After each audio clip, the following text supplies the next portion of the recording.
Nandito po tayo sa puguan ni Sir Ronnie at ito po ay nasa Orani, Bataan. Ngayon, bibisitahin natin kung gano'n lang ang produksyon ng pugo ni Sir Ronnie. Sir Ronnie, ilan po lahat ang alaga ninyong pugo dito? Nasa 10,000 po yung alaga namin ngayon. So, lahat po sila nangingitlog na?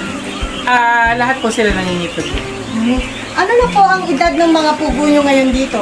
Ngayon po, nasa 1 year na po sila. At magpapalit na po kami this coming month. Kaya, ayun, ano na sila. Bakit po kayo magpapalit ka agad? 1 year pa lang eh. Ilan po ba ang porsyento ng produksyon ng itlog ngayon? Mataas pa rin naman po yung production namin. Kaya lang, season po kasi, ang mga pugo po, talagang kinakalala sila pag ganitong bakasyon kung saan mahina na ang demand dahil sa wala ng klase. Kasi ang market po namin talaga dyan yung sa mga nagkukwek-kwek, sa mga school, sa mga estudyante. So sa panahong matumal na po yung market, kailangan na po nating magkal para hindi po tayo masyadong magkaroon ng oversupply. Nang sa ganun po, may time din pong may pahinga yung kulungan, may disinfect para sa susunod na season. Kasi ngayong tag-araw po, kailangan po natin ngayon tayo magpalit kasi mas maganda po mag-brooding habang mainit kaysa pag tag-ulan kung saan malamig, mas mataas po yung chance ng mortality ng mga sisiw. Kumbaga, tinataon nyo sa panahon. Opo, so, pag ito, kinal na sila, ipapahinga nyo ng mga ilang araw? Pagkatapos po namin may disinfect ang mga kulungan namin, mga 2 to 3 weeks po, ibibilad po namin ng mga 1 linggo, and then 2 weeks, ibabalik namin dito para kumpunihin po kung ano po yung medyo may mga konting diferensya na may repair namin para ihanda po siya sa susunod na paglalagay ng pugo. So sa ngayon po, gano'n na po ang porsyento ng pangitlog nila? Nasa 87% po ang percentage ng itlog na nakukuha namin sa ngayon. Asa? Opo, kaya lang po, medyo mabagal po ang takbo ng itlog ng pugo ngayon sa merkado dahil sa wala na pong klase, walang pasok. Hindi po ba, halimbawa, ganyan, walang pasok. So, yung inyong production, pwede nyo naman dali sa mga restaurant, sa palengke, talipapa. Opo, ginagawa po namin yon. Kaso lang po, kailangan din namin talagang palitan na yung mga pugo para pagdating po ng kalakasan na sa June, sasabay po yung mga... So, maganda po yung strategy nyo. Hawak ko po ngayon yung itlog ng pugo. So, ito po ay medyo malaki na ito, no, kung tutuusin. Opo, malalaki siya, tsaka makakapal po yung balat niyan. Kung nakikita po natin, yung cloudy na ano na yan, isang ibig sabihin niya na makapal siya kasi yung calcium deposits na nasa shell, ayun, makikita niyo siya maputi. Kasi kapag pag clear po siya, ibig sabihin hindi siya kulay parang ma-blue. Ibig sabihin po nun, manipis yung balat. Kaya mas malaki pa yung chance na mabasas siya. So, ibig sabihin pag ganito palang medyo malabo-labo, maputi-puti, yan yung calcium deposit. Mas patuloy na makapal. Po siya ng calcium. Kesa dito ba sa makintab? Ito, makintab. Pag makintab po kasi, medyo manipis lang po yung balat. Kesa rito? Okay. Ano po naman ang reaction or sabi nga response ng market ninyo, yung pinagdadalhan ninyo ng pugo nyo, nung magsimulang gumamit na po kayo ng technology? Opo. Mula't simula pa man, gumagamit na kami ng atobi sa sisiw pa lang. At napakaganda po nung effect nun. Kasi, unang-una, mababa yung mortality, konti nangamatay, plus yung nutrients. Kasi sa simula pa lang po ng kanilang paglaki, kailangan po natin ng siksik na nutrients, minerals, saka vitamins para yung pangingitlog po nila, katulad nito, 1 taon na mahigit, dire-diretso po yun. Kasi isang rason kung bakit minsan nasa 6 na buwan pa lang yung pugo. mababa na yung production kasi hindi na kaya ng katawan nila supplyan yung kanilang pangingitlog. Kasi kung yung mineral na nasa katawan nila, after 6 months, medyo kukunti na rin po yan. So, hihina kapag hindi po tayo gumagamit ng Atobi. Kapag gumamit po tayo ng ganyan, yung pangangatawan nila, kung makikita niyo po siya, buo pa rin siya. Hindi sila nalulos siyang nakala mo yung payat na payat na.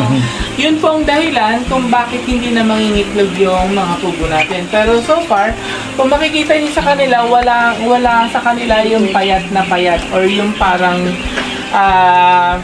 used up na. Kasi actually ang itsura nila parang mga bagong kuha lang no?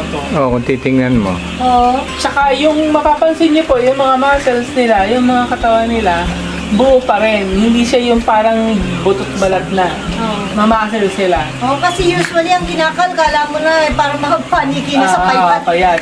Kung makikita nyo, ito 1 year na mahigit ito, nung March pa kasi siya nag-1 taon.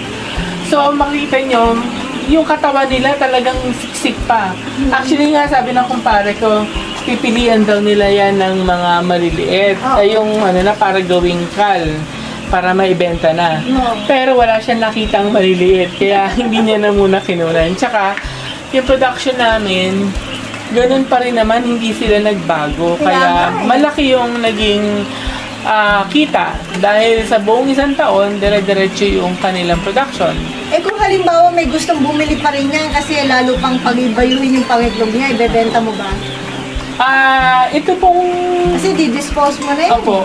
Ito pong may kumukuha po sa amin ito ng bultuhan. Minsan po, ginagawa nila, binibenta po nila sa palengke bilang alagain pa rin. Kasi pwede pa rin naman po talaga silang mangitlog 87 yun. Opo. Pwede po pa silang mangitlog. Tulad niya parang libangan ng mga bata, laruan. O yung iba naman, ginagawa nilang experiment sa school para pag-aralan kung paano yung pag-aalaga ng pupo. On the traditional ba, gaano katagal lang nakakapag-itlog yan bago palitan? 6 months, 3 months? Actually, sa iba kasi, ang practice nila minsan, pinag-aaralan po nila yan base dun sa dami ng itlog na nakukuha nila. Kaya yung iba, may nagtatapos sila ng 8 months lang, 10 months, nagkakal na po sila. Kasi by that time, kukunti na po yung nagiging production nila. So, malulugi lang sila kung itutuloy pa nila. Kaya ang ginagawa nila, instead na magpatuloy, kinakal na po nila. Yung iba po, nasa 8 months lang o 10 months.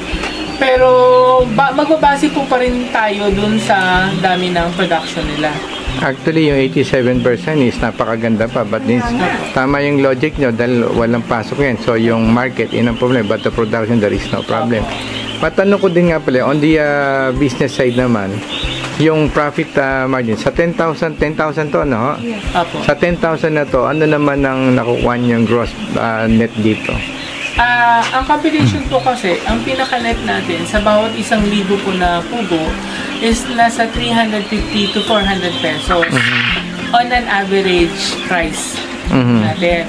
So, sa bawat 1,000, kung meron tayong mga 10,000, may 4,000 po tayo daily na income. Hindi naman. Yun sa conventional. Pero nung ginamitan nyo ng Atobi technology, kaya po niyang umabot ng 600 a day. oh, Kaya umabot po siya ng 6,000 ang pwede natin kitain. so nadagdagan ng 2,000 more or Opo. less pag merong Atobi Pag may technology. Atobi po. Pero napakaganda po talaga ng Atobi sa mga hayop kasi sa amin, pag yung mga sisiw pa lang sila, hinahalo na namin yun sa pagkain pa lang. So, unang-una, mabilis silang lumaki, tapos wala nagiging problema yung mga sakit na katulad ng coccidiosis, yung pagtatain ng puti, tsaka hindi po kami gumagamit dito ng mga antibiotics. Kasi po, importante po yun, katulad kami, ako, kumakain din kami ng itlog na galing sa amin. Minsan po kasi, ang nagiging hindi magandang epekto ng antibiotic sa mga alaga nating hayop, unang-una, yung pag sa layer, yung mga similya sa loob ng katawan nila na maliliit na parang itlog na magbubuo siya sana ng malaking itlog, matutunaw na po yun.